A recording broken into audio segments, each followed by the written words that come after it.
And I said, well, he's asking what's it going to take to get me out of the room. He says, well, he's an American boy and he doesn't want just one thing. If he actually loves you, tell him he should marry you. So I start laughing and I go, he says that you should marry me. And Sean says, I'm coming upstairs. And I told my dad, I said, he says he's coming upstairs. And my dad loses his balance and grabs the door frame because his bluff was just called.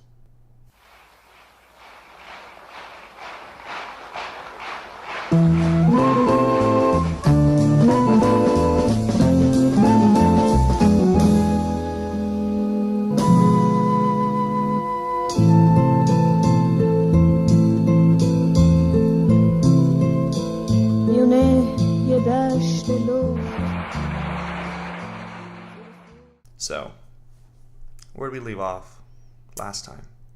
So I had walked out of customs in Iran. Oh my gosh, that's right. Decided I was never going back. Yeah. And we returned to Abu Dhabi. Okay, cool. And I've never been back since then. Since you were like 13 years old? I was 13 years old. Wow. Okay. Yeah. So, life went back to our new normal, right? Living in Abu Dhabi, good friends. My parents had a great group of friends that they were, getting together with on a regular basis. Every week there was a party at somebody's house. They liked to play poker. They had a poker group that they played in. The group of friends had children that were more my sister's age. So my sister had a good group of friends with them. Okay. That she would hang out with and stuff. I not so much. I was older than most of them. But I had a great group of friends at school. So no longer... Big change from when in England. Huge. Yeah. Huge.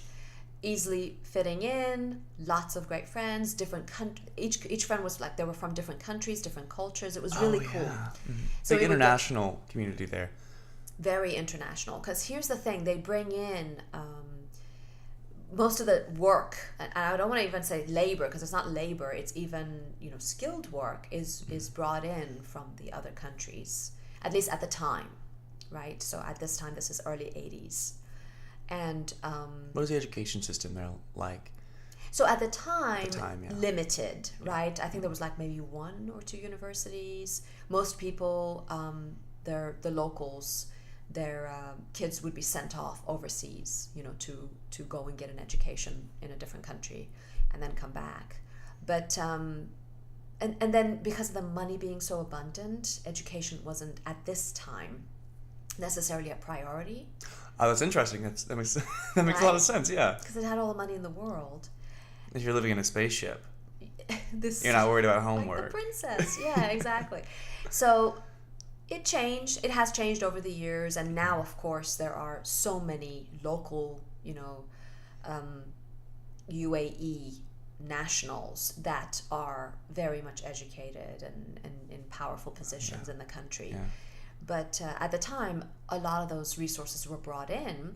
And so all of these people, they had children, they had families, and we all went to the international school.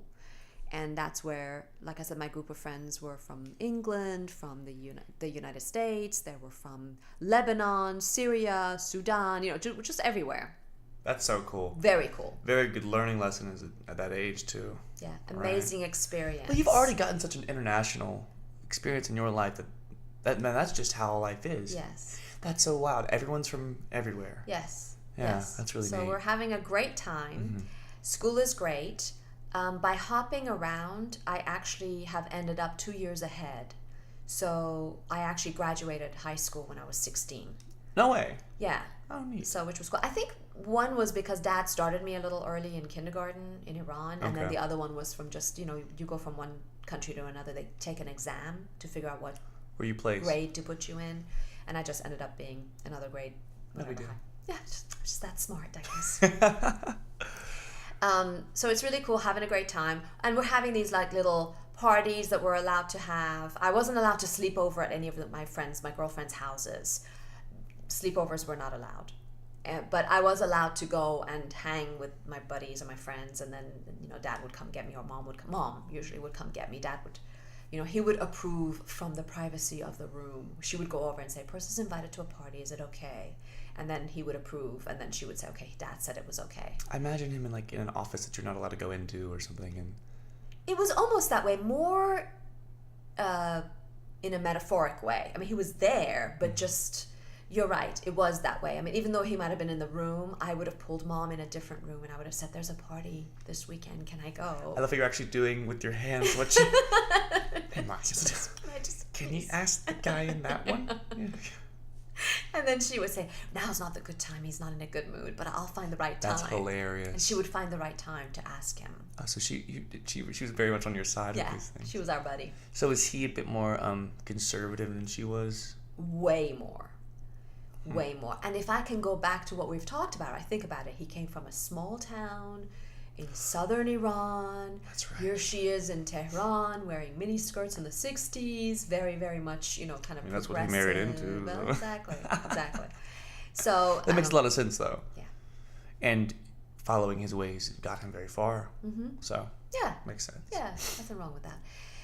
So through this and my the life advice he had given me, which was be like these people, which had started up in England, I, wanted to be like my buddies, my friends. And I'm going to skip ahead a couple of years because life just continued. So I'm now about 15, 16, and still hanging out with my friends. We're having, a blast. I'm very much interested in boys. You put a lot of focus on that, right? So... I guess this is the time of your life where you would be. That makes sense. It is. I'm 15, 16 years old, and this is the first time I'm in a boys and girls school. Well, okay, I lie. The initial elementary school was boys and girls too, but we were so young and so little. But the schools in England were both all girls schools. What was it like? Do you remember the first week being in a school with boys when you're older and you have the chemicals, the hormones pumping? Do you remember that? Yeah, a little bit of spinning in the hallways as you're walking from one class to the other. It's like, oh, whoa, there's boys here. It was a bit, Were the girls different because the boys were around? Maybe so. Maybe that was a reason why it was so much easier to make friends, because it wasn't such a, girl packs, perhaps. It's more of a balance, probably. Yeah, probably so. But and these, a lot of the parties were mixed, boys and girls. We had some girls only parties. Sleepovers obviously were girls only, but so I was interested in boys, and now that I look back, a little more than I should have been, and so I do feel for my parents having to deal with this situation. But also it was because I think part of it didn't help that it was not allowed. Of course not. Right? Because if it was just something that was no big deal, and if you talk to my father right now, he would say, "Well, I never told you it wasn't allowed." You may not have spoken those words, but it was loud and clear. Oh my God, she's interested in a guy? Put her on a plane and send her to me now. I mean, that's about as loud and clear as it gets. Kind of a message, don't you think? I think it might have been, and he never, Yeah. So I am interested in boys, and they are going to their parties every week. And I happen to be interested in this one particular boy. Okay. And what I'm doing, because I think I'm clever, because I can't date, we can't go out, right? We can go to parties, so when we're at parties we see each other, but I can't go out on a date with him. That's so interesting. You keep saying I mean, you mean parties for kids your age? Yeah. I mean, family, mothers and the parents would be the parents of the person throwing the party would be at the house. But you've said it so many times. I mean, those happen, but it sounds like it was a regular thing. It was a regular, because that was the only way you could socialize without. Because even the school being in the Middle East, even though it was an international school, being in the Middle East, you weren't allowed to touch a boy in school. Whoa. No physical contact. That's wild. Yeah. School rule or cultural rule? Yeah, school rule. Because of the culture. Okay. Yeah. What's the sports world like there as far as through grade school? So we played sports, but the sports were separate. So the girls would have their own team. Well, that the makes boys would have sense. their own team. Yeah, so it wasn't like you didn't have any contact. So did you play sports? No, I was awful. No. Just terrible. I was the kid that was picked last, and it was because, oh, she's the last one. Okay, I guess we'll take her. I was really bad. And are you still acting? Oh, no. There's no acting. There's nothing. Acting. There's nowhere to act. There's nothing. There's no drama program. There's nothing. Do people go to watch movies in this country? Well, they do, but the movies are imported. Yeah, but I mean, it's just wild that wouldn't be a thing. Okay, I mean, No. I got you. Okay. No, acting has been put. And way do you on the think? back Do you remember burner. thinking back and being like, man, I wish I. For a very brief period of time, and then of course my focus went to the parties and the boys, right? Because I was like, well, there's nothing else to do, and there's another reason for keeping kids busy after school. I firmly believe in extracurricular activities, keeping them busy. So I, because I'm not allowed to go out on dates, in a way, it's funny now. I never thought I would be able to look back and laugh about it because it was so devastating at the time. Yeah. But when my parents are going out on these regular parties every week to their friends' houses, and these parties go on for hours, and they're not coming home till like 2 a.m. Nice. So what's happening is I'm going, I'm really tired. I'm not going to come with you guys tonight. It's boring for me anyway, which was the truth. It was boring for me. I literally would go and sit on a couch because there's nobody to play with, nobody my age. There's no phone to play on either. And no phone to play on at the time. So they would go, okay, fine, you want to stay home? No problem. Mm-hmm. So after a couple of times of staying home and watching TV, I'm like, there's this boy I could call. He was an American boy. All right. He was actually originally from, his father was from Guyana. And his mother was from Trinidad. Oh, okay. So South American, Central American boy. But Americans, like they moved to America years ago when he was, I think, 8 years old. You said Guyana? Yeah, Guyana and Trinidad. Where is Guyana? South America. South or Central America. And then Trinidad is an island. Caribbean, yeah. Okay, Yeah. so he's... Okay. Yeah. Cool. So, and they're a Catholic family. He is one of 8 children. Okay. So You met at school? I met at school. We met at school, yeah. And so I am at this point 16 and he is 18. Ooh, scandal. He's 2 years older than me. So what I start doing is when they leave, I call him and say, hey, they're gone. Come on over. Oh, my. So I'm having this boy come over when my parents would leave. And we lived in an apartment building. So Abu Dhabi's got a lot of high-rise buildings. Yeah. So we're on the 10th floor of I think it was like 14, 15 floor building. Okay. Downtown Abu Dhabi is like, this is at the time, and they're suburbs, barely suburbs now, but at the time this is it's a hub. It's a small city. Okay. So they would go down the elevator. I would wait a few minutes, and I could see from the window in the living room the parking lot. So I could see them drive off, and I would call him. This is so bad, and I would have him, and he lived like across town, but across town was like a 5-minute taxi ride. So he's taxiing over. He'd taxi over, And have one of his brothers drop him off. I'm assuming this is a secret from both sets of parents? Yeah, oh yeah, he's not telling his parents either, because keep in mind, even though they're from the Western world, they know that if, of course in my situation it was different because my father wasn't going to murder anybody, but in that culture, in the Middle Eastern culture, I mean, they could kill him. It's an honor killing? Kind of, yes, a version of it. The honor killing is usually the child of the family. Member. Yeah. Okay. But yeah, I mean, he could be in serious trouble. We were messing around with some serious stuff. And both of you are also aware of this. I wasn't really thinking about it because I was 16 and hormones. I didn't say you were thinking about it. Aware of it. I'm sure he has to be aware of it, though.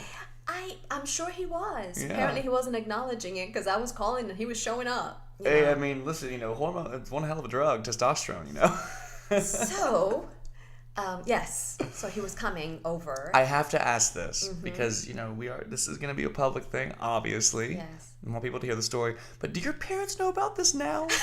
Because Oh yeah. okay, They good. know. Okay, good. That's what I don't want to be responsible. They know. As the story progresses, you'll find out. Okay, there we go. Okay, well then please continue. You know when you think you're smarter than your parents? Oh, I remember that. You're not.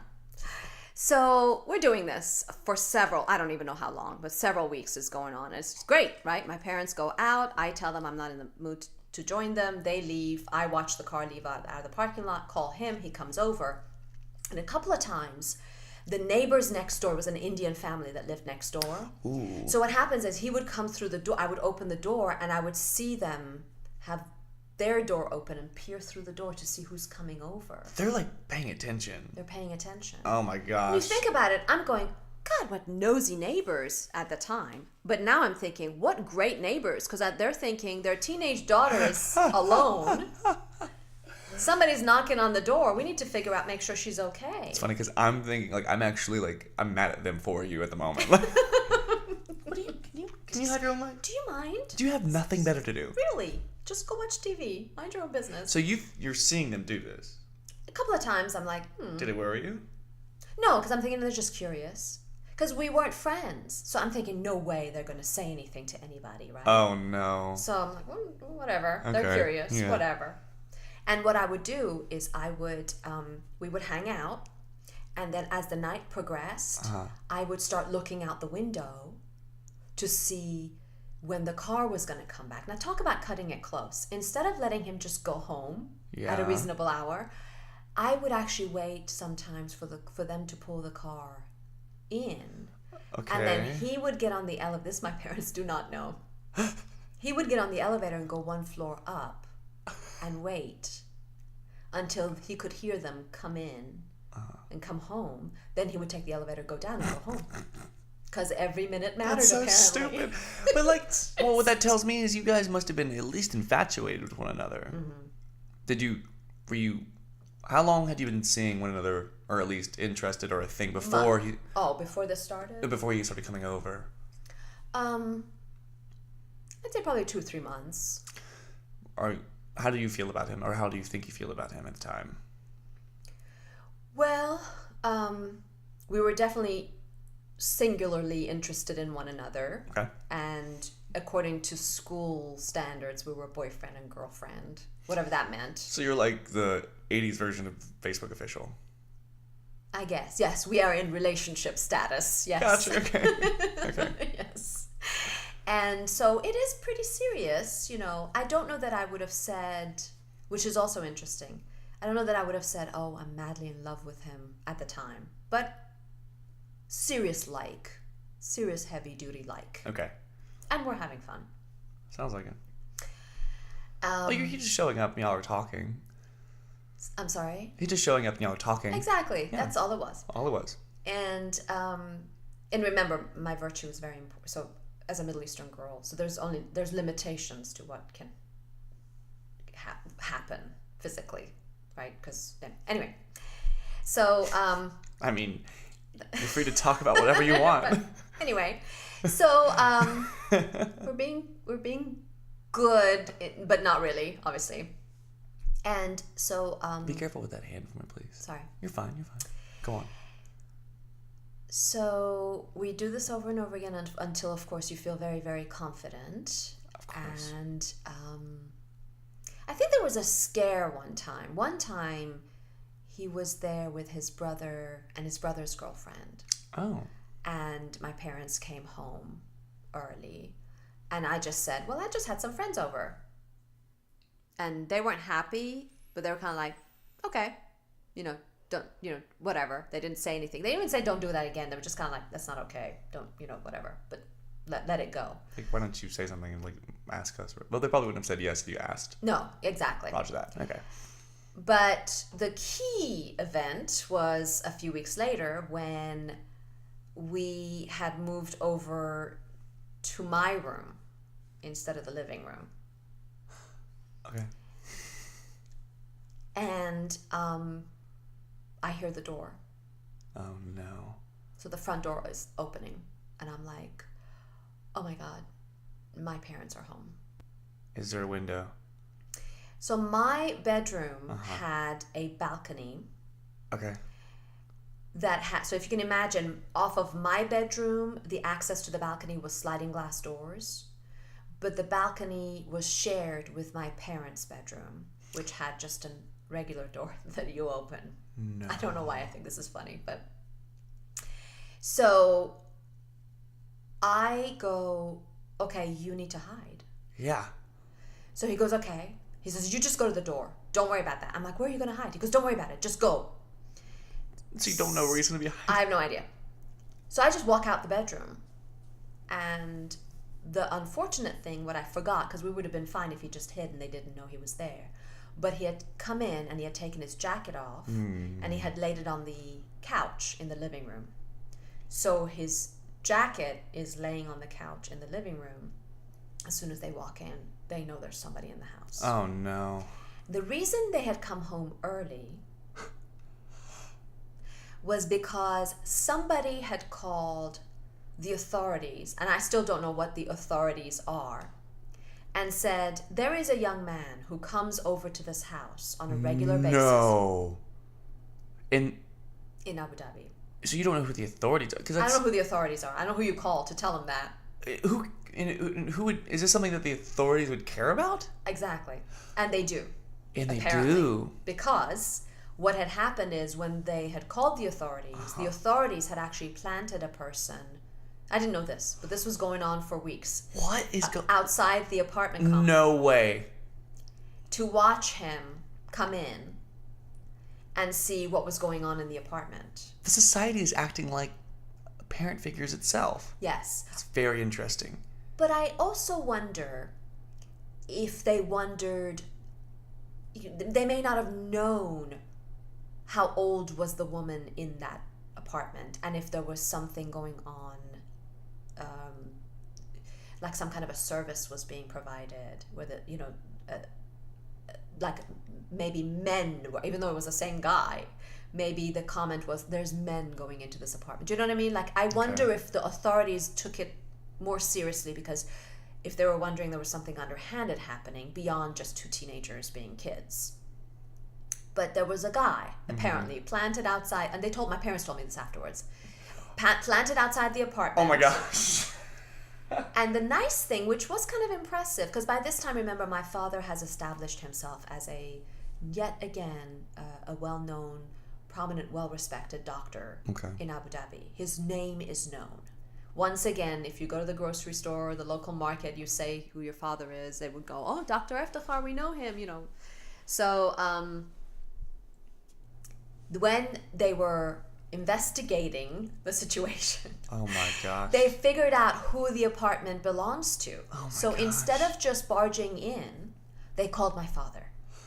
So they would have usually just barged in. They would have just barged in normally. But they said, because this is your home, and we have figured out this must be your daughter, we want to pay respect, and we want to allow you to handle the situation. Did you know that there is a young man coming into your apartment? Embarrassment.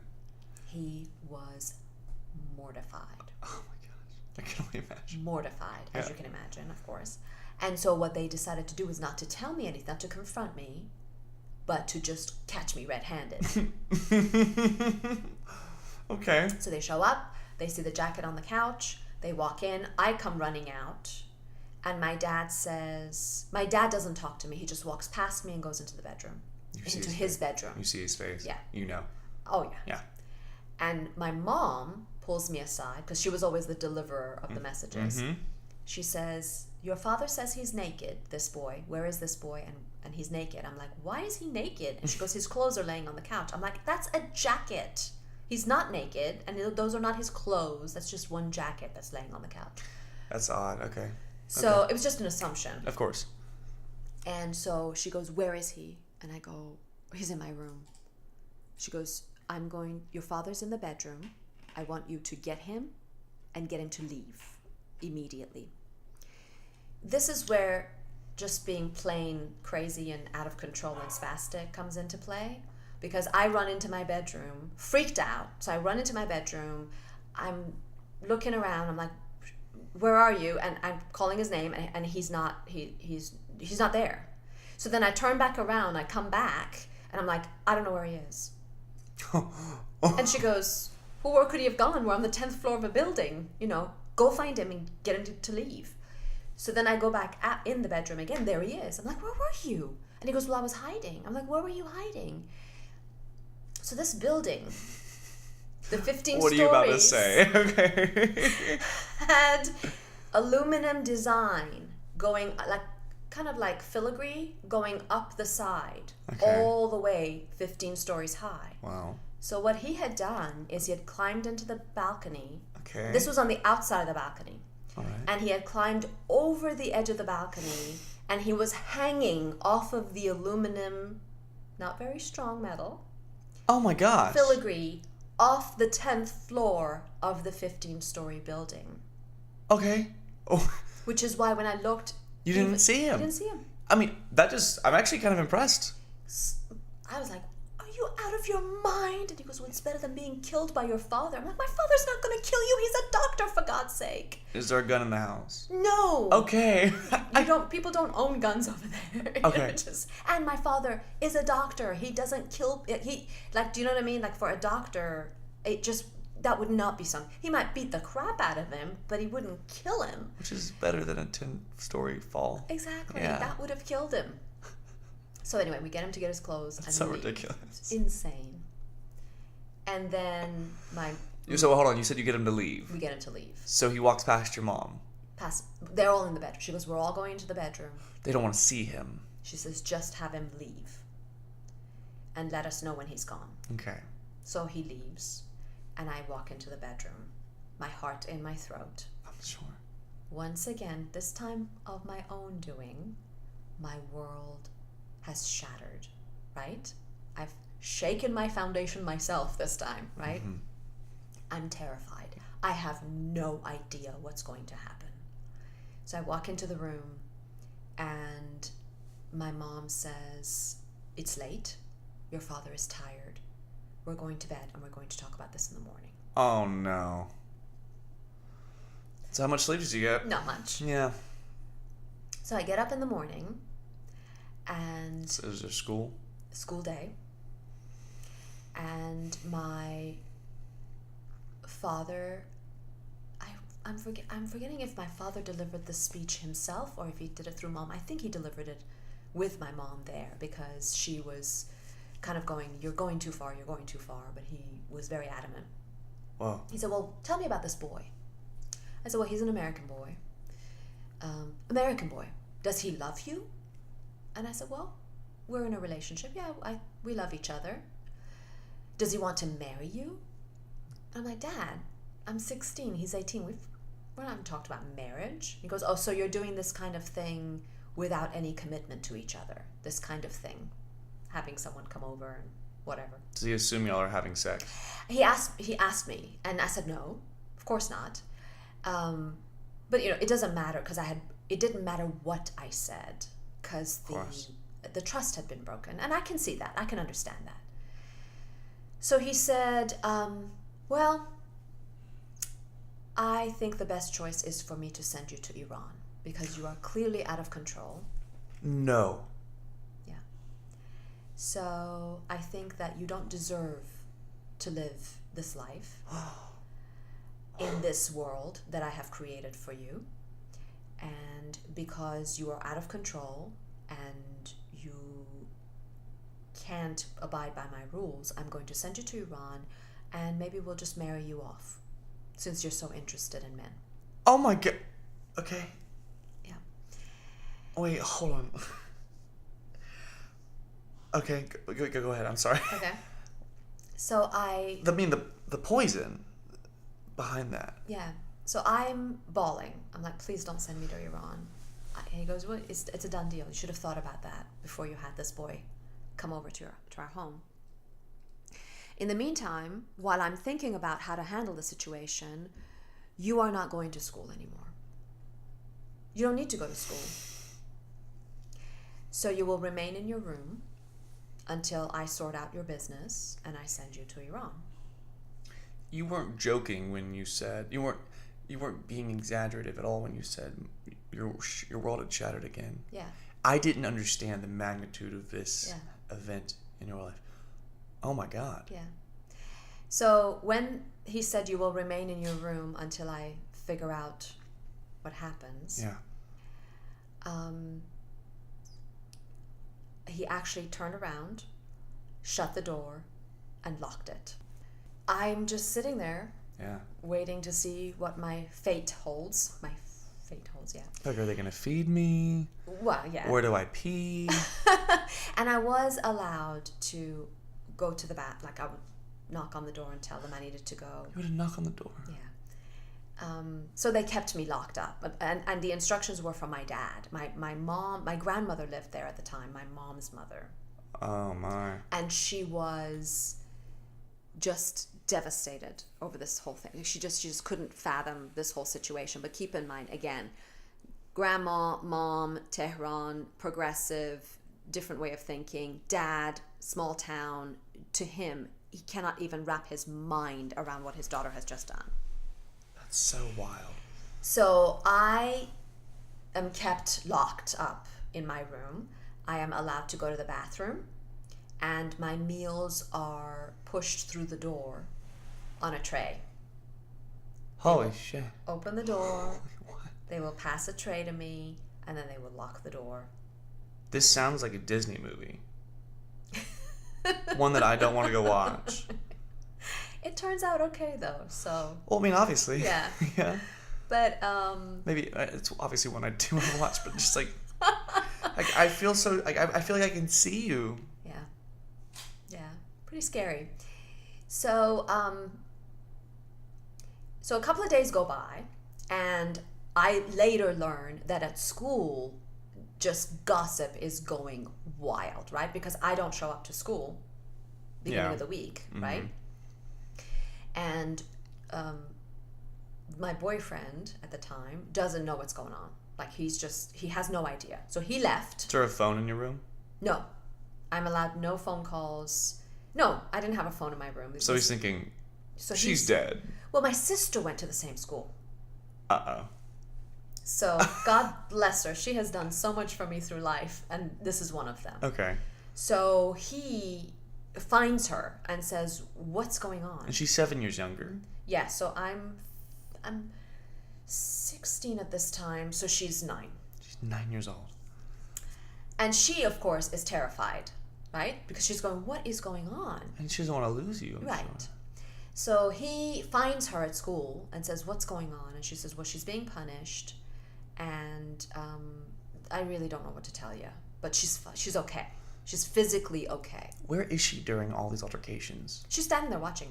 She's the whole time she's watching. They don't keep her away. No. And that's another thing. I mean, it's a very good point to make here, because I'm laughing now, but even now, deep down, it kills me to think what it caused.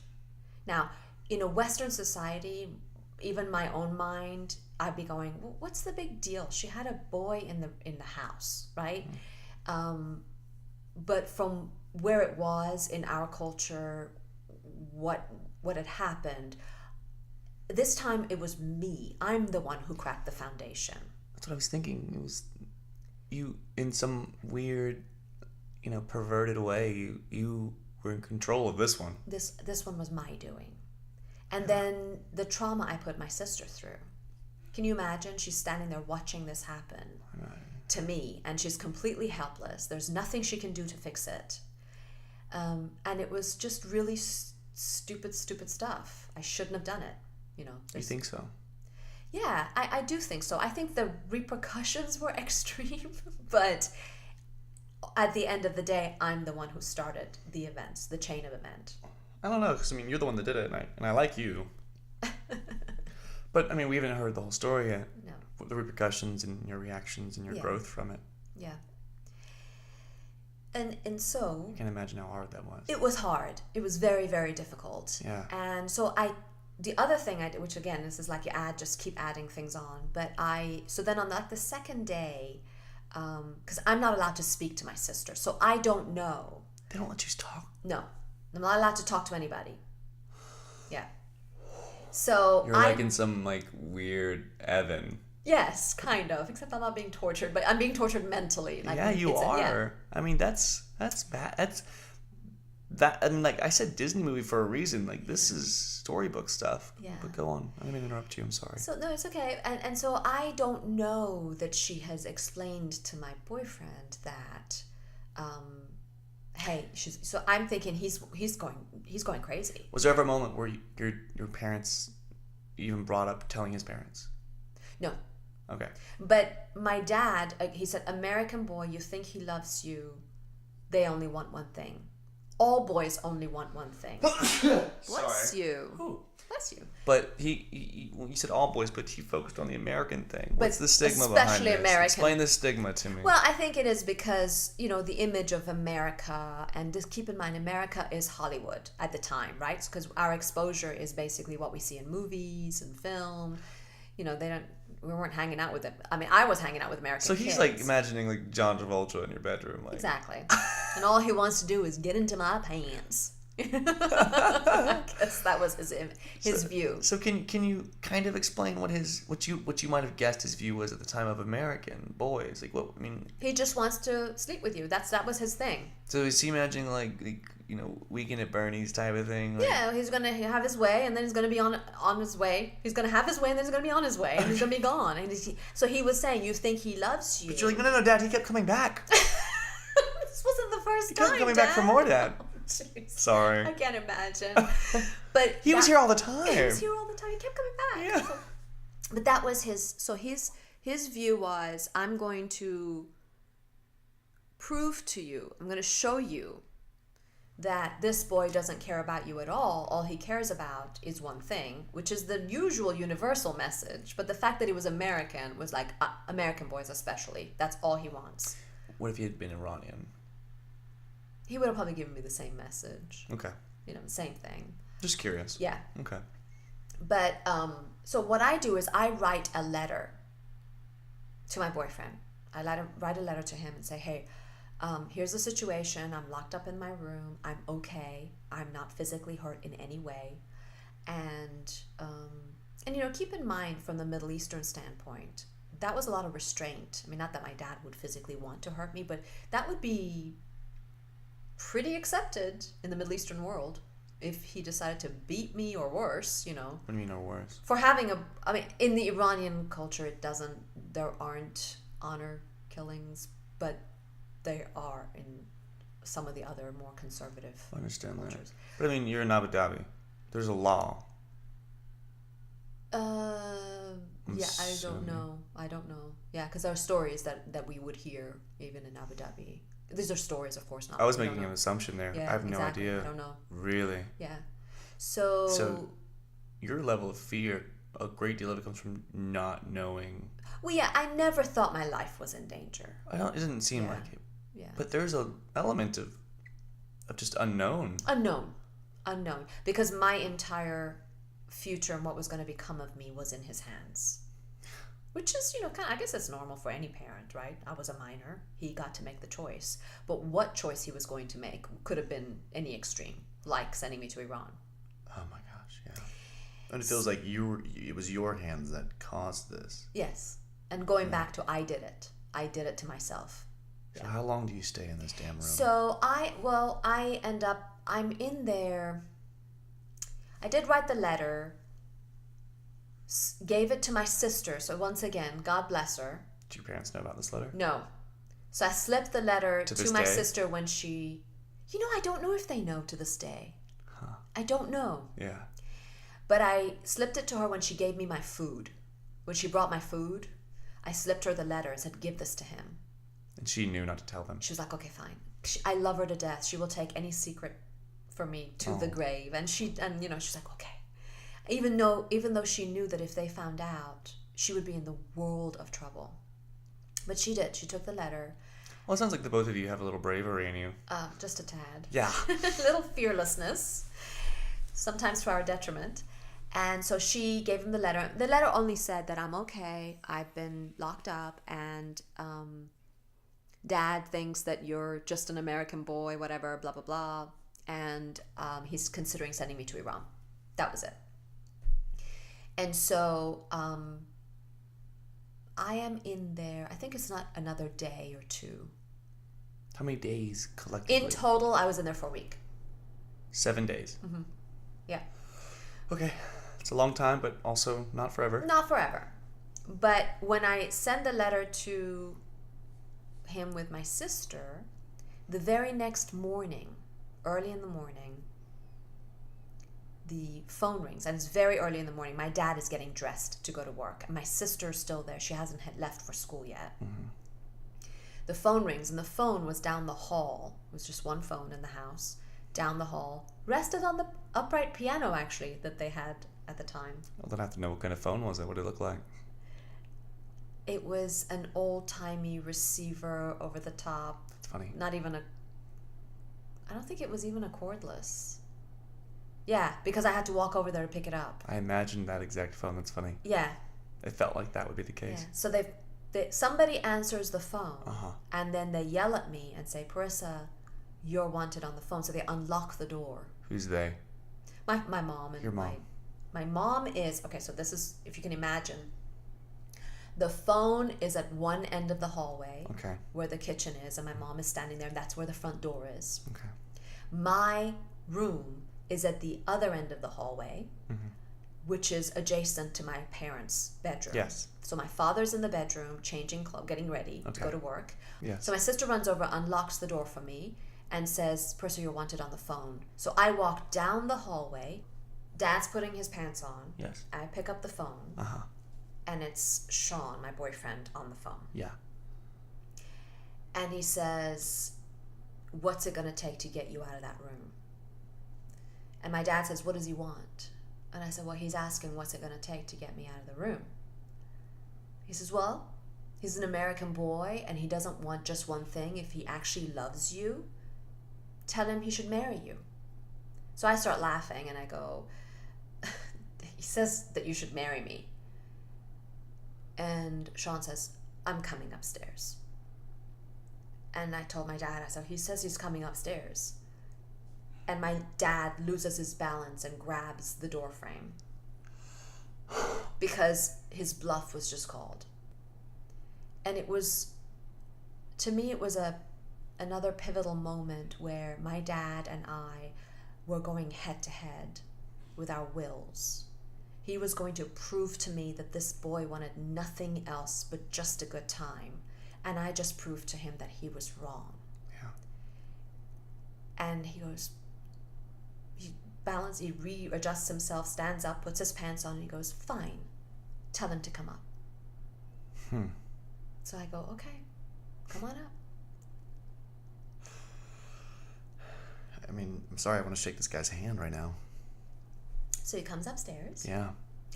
And I'm putting. I mean, what's going through this guy's head? Because he's got to be afraid, and he's doing it anyways. yeah, Yeah. he's terrified. I imagine so. And I actually said to him, I said, "My dad said, if he loves you so much, where has he been for the past, 2-3 days?" He goes, "Well, initially I thought your father was chasing after me with a knife, that he was going to kill me because of the Middle Eastern Yes. culture." And I said, "Well, my dad," I said that again, "My dad's a doctor. He doesn't kill, he's not going to kill you." Yeah. But he said, "Once I realized that was not the issue, then I was like, well, I need to come in and see what's going on." So my dad says to him, "You're not after just a good time? You love my daughter so much?" Wait, hold on. I need to know the details of this. The door opens. He comes in. He comes in. Who's the one that answers the door to let him in? My sister. Where's your dad? My dad is finishing up getting ready. I'm dumbfounded right now by this. I know, like, in the spectrum of everything, this is just only one piece of the story, but this is it just gets more and more intense. Mm-hmm. So I have to know, okay, so your sister, your 9-year-old sister, bless her, answers the door. Where is your dad? He's still in the bedroom because he's not going to give this boy, any credit or any status by coming to the door for him. They let him in, and they have him sitting in the living room while my father gets ready. So your mother is talking to him now. Nobody's talking to him. He's just sitting there. And I'm sitting there. Where's your mom? My mom's in the kitchen keeping herself very busy and out of the way. I bet she's very nervous. She is. She's terrified. She's So like- is my grandmother. I think she's like, Chopping things what is he going to do to this young boy? for no reason whatsoever. Just chop. Find me something to chop. So finally Dad comes in and says, you claim to love my daughter. You should marry her. And this is, again, proving a point. Right? Yeah. He's trying to prove to me that this boy is not interested in anything other than physical, contact. So my boyfriend says, yes, sir. Attaboy. And my dad is just flabbergasted. Because you just gave him permission. Exactly. Gosh. And I start laughing because No one's asked you. I have no intentions of marrying this boy. No one's asked you. I'm like, hello? And these testosterone, reeking of testosterone men have just made this decision for you for their own prides. And I'm in the background going, excuse me. I'm sorry. And they both go, quiet. Shut up. The men are talking. We're sorting your future out for you. But I mean, it's got to be like, it's either marry this boy or Iran. exactly. And think about the tension that has grown between me and my father. Mm-hmm. What has just happened as a result of what I did, it was my fault. But his reaction to me versus this boy that has just said, I am not afraid. I am coming upstairs. And yes, I'll marry her. He has now suddenly gone from, hey, a boy that I really liked in high school to, I love this man. No. Right? I mean, he just grew by feet in front of me. Does he smile? No, he's very respectful, very serious, and he goes, yes, sir. And that was it. No, your dad. Oh, does my dad smile? Yes. No. He's devastated. I thought you were talking about your dad grew. Oh, no. This guy. No, that my boyfriend grew him. So it was a separation all of a sudden. Yeah. My father became a person who he had condemned me for a huge mistake I made. On the other hand, this young boy that supposedly all he wanted was sex has now stepped up and said, yep, I love her. And so they parted. Nothing was done. It was like, my father goes, well, I don't have time to talk about this. He dismissed it immediately. So he goes, I don't have time to talk about this. He needs to make an appointment with me. You need to make an appointment with me, and we will meet later. So I am placed back in my room. The doors are locked. And we go back to our routine. There are 16 to 25-year-old, actually just women all over the country right now, just losing their minds listening to these details. I can't, okay, but I'm sorry. Go on. So a couple of days go by. Yeah. And another phone call is received. Okay. This time, it is his father. So my boyfriend's father calls and says, I should say his name because I keep saying my boyfriend. He ended up becoming my husband. So Sean, his father calls and asks to speak to my father and says, hey, seems like we have a situation here. Very fun-loving, very energetic, wonderful salesman by trade, so you can imagine. Just an amazing man. Accent of any kind? Little bit of Guyanese accent. Okay. Great guy. White hair, hazel eyes, just a gorgeous, gorgeous man. So he's talking to my dad. He's like, hey, looks like we got something going on here. What's going on? Let's talk about it. Yeah. Sean came home. I know he has a southern accent in my mind, but... He's all upset. What's going on here? So... And your dad is like with the polar opposite. Yes. My Yes. father is not amused Not amused. Not amused. And so he asks for a meeting. He says, may I please come over and so that we can talk? Your father? Sean's father asks if he okay. can come over. And my father says yes. So a couple of days go by and Sean's father comes over without Sean. Okay. Just by himself. Why is that? I don't know. Okay. I don't know why they decided that that was going to be the case. So I actually am allowed out. And Have you met his dad yet? No. First time. Yes. That's one hell of a way to meet him, but okay. Hey, hey, Pops. Yeah. Hey, hello. new dad. Hello, new dad to be, I guess. And so I open the door and he's standing there. He goes, Parisa. I go, yes. So lovely to meet you. I have heard such wonderful things about you, darling. Gives me a big old bear hug. He goes, I'm so excited to meet the woman that has swept Sean off his feet. Did your dad hear this? Yes, my whole family's hearing it. He goes, what's going on, darling? Are you pregnant? And I'm like, I'm mortified. I'm not pregnant. I was really offended that he would even ask me that question. So I'm like, absolutely not. And he goes, oh, good. And it's nowhere near as bad as we thought it was going to be. He just walks in. Takes over the whole event. Such an American. I'm sure that's what Dad was thinking too. But keep in mind, so here's, I keep going back to the situation, right? Yeah. My home, my family situation, tense. My father is disappointed in me. Once again, it's my doing. But there's tension. And I've made a huge mistake. But here's a family that's embracing me and saying, we love you, it's okay. And so he walks in, he goes, I've talked to Sean, and he loves her. He's in love with her. Looks like our children are in love with one another. So what do we need to do to make this marriage happen?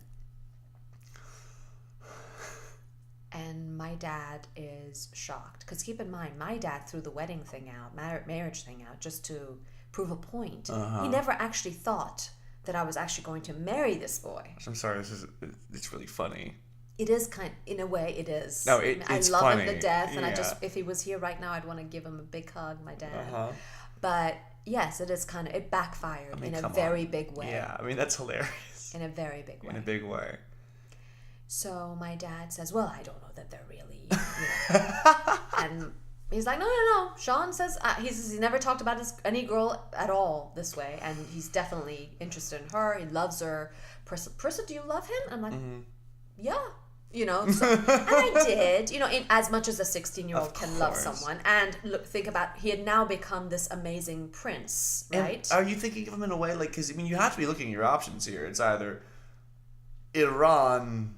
It breaks my heart to say this, but exactly. So at that time, it was marry this boy that I love, whose family is embracing me, or not, and I'm being told I'm being sent to Iran. Now, I don't know if Dad ever really intended to send me to Iran, but the fact that he said it made me feel like those were my options. Now, here's a question, and I'm sorry if it's hard to answer, but I do think it's important to address. Do you think your dad is aware, or was aware, that in a way, if not a big way, those were the options he gave you? We've talked about that before, my sister and I think that later in life he may have realized it, but what he didn't realize as I was growing up is that what he said, I took verbatim. And I've mentioned that many times throughout the podcast. Just the one saying about becoming new, embracing your new cultures. Obviously this man's words are your church. I get it. Right. I get it. I don't think he realized it. So I don't think he realized that while I was sitting there, I was thinking, either I marry this guy or I'm going to Iran, because there have been no other options laid out in front of me. So you did think that way. Of course you did. Yeah. Man. Yeah. I'll give you a hug. That's just, and you're 16. And I'm 16. Gosh. So now what? So Dad says, "Okay, well, let's think about this a little bit." And then they kind of end the conversation, and Sean's father says, "May I please ask that while we're working through all the details, that Parisa be allowed to go back to school?" Okay. And my father says, "Well, I guess since we're working through the details, sure, why not?" How does Sean's dad say that to him? How does he say it? May I please ask? So so if he says it in a fun-loving way, that means one thing. Mm-hmm. If he says it in a very serious way, Mm-hmm. it almost comes off as he's being your protector. Exactly. But it was in a fun-loving way. So it was. It was in a way that my okay. father got to save face Yes. and let me go back to school. It was brilliant. And the salesman comes through. The salesman. Brilliant. It was brilliant. And your dad. And my dad was like, "Okay, I think I can allow that since we are talking about them being engaged." Beautiful. And so he did. So I was allowed to come out and I was allowed to go back to school. Did you break down when this man that you do not know did that? How did you react? It drew me closer to their family. I imagine so. It did. Because you must have felt an immense amount of love, protection, Yes. new security. Yeah. And I wonder, as an American, what that must have done to your view of America itself. Well, I always had a great view of America. So to me, it was just confirmation. There we go. That's what I'm saying. That's all it was. It was more of me going, well, I knew they were good people, and here's one of them. It was just one of those. America! Oh, sweet America! Yeah. So These people are great. Yeah, they're great. And folks. they have pretty boys. Like, That too. So I mean, that's Yeah. I'm a little biased, I guess, but But yeah. So the other thing that he did when they left was they came back after like a few days went by. I'm back at school. The first day going back to school was pretty cool because we would all show up early before the doors were open. So a whole group of us would just sit behind the doors and just visit and stuff. And when I walked in, there was a big cheer from all my friends. no way. Because I was back. That was pretty cool. But when I was back to school, then the next weekend, or however many days after, Sean's father called again and said, "We would like to come over this time more formally, if we may." And what he had done is he had a very close Middle Eastern friend and had spoken to him and said, "Okay, this wasn't done right. We are now at an agreement level, but I would like to actually go in and formally propose and ask for Parisa's hand in marriage for my son."